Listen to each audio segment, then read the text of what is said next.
प्रधानमंत्री जी ने कहा है कि देश बेहद आर्थिक संकट से गुजर रहा है और इस वजह से उन्होंने देश के एक लोगों को अपील की है ये 7 स्टेप उठाने के लिए, ये 7 कदम उठाने के लिए। एक तो ये कि वर्क फ्रॉम होम करो, सोना खरीदना बंद करो, कम से कम सोना खरीदो।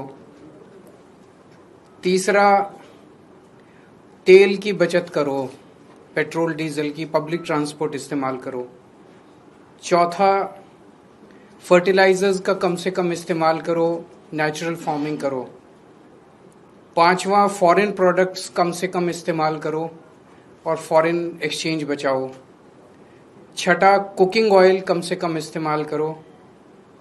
और सातवां, फॉरेन ट्रैवल बंद करो, विदेशों में जाना बंद करो। हमारे देश 1950 के बाद से अभी तक ऐसे कई समय आए जब देश अलग अलग संकटों से गुजरा।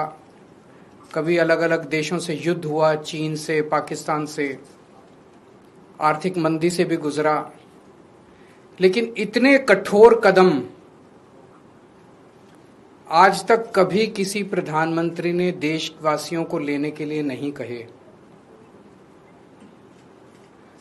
मुझे याद है लाल बहादुर शास्त्री जी ने भी देश के लोगों से अपील की थी, इंदिरा गांधी जी ने भी एक समय सोना ना खरीदने की अपील की थी, अलग अलग अपीलें की थी अलग अलग प्रधान।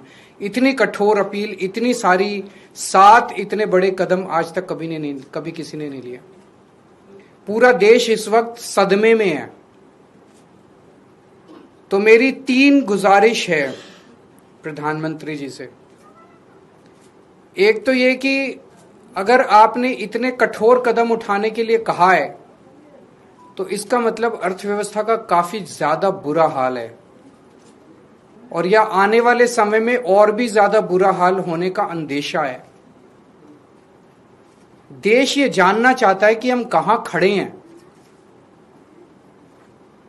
आपने हमें कहा हम सब देशवासी देशभक्त हैं, कठोर से कठोर कदम भी उठाएंगे, कठोर से कठोर अपने को, अगर हमें कठिनाइयां बर्दाश्त करनी पड़ी, कुर्बानियां देनी पड़ी देश के लिए, वो भी करेंगे।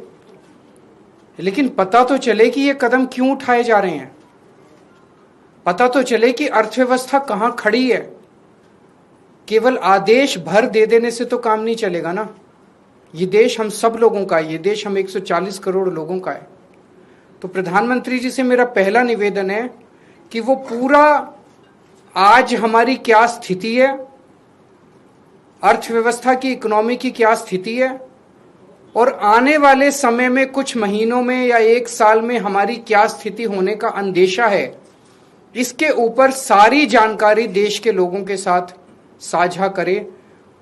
नहीं तो लोगों के मन में शंका पैदा होती है, अलग अलग किस्म की अफवाहें फैल रही है, कोई कुछ कह रहा है, कोई कुछ कह रहा है, अफवाहों का बाजार गर्म है। ये अर्थव्यवस्था के लिए अच्छा नहीं है, अर्थव्यवस्था के कॉन्फिडेंस के लिए अच्छा नहीं है।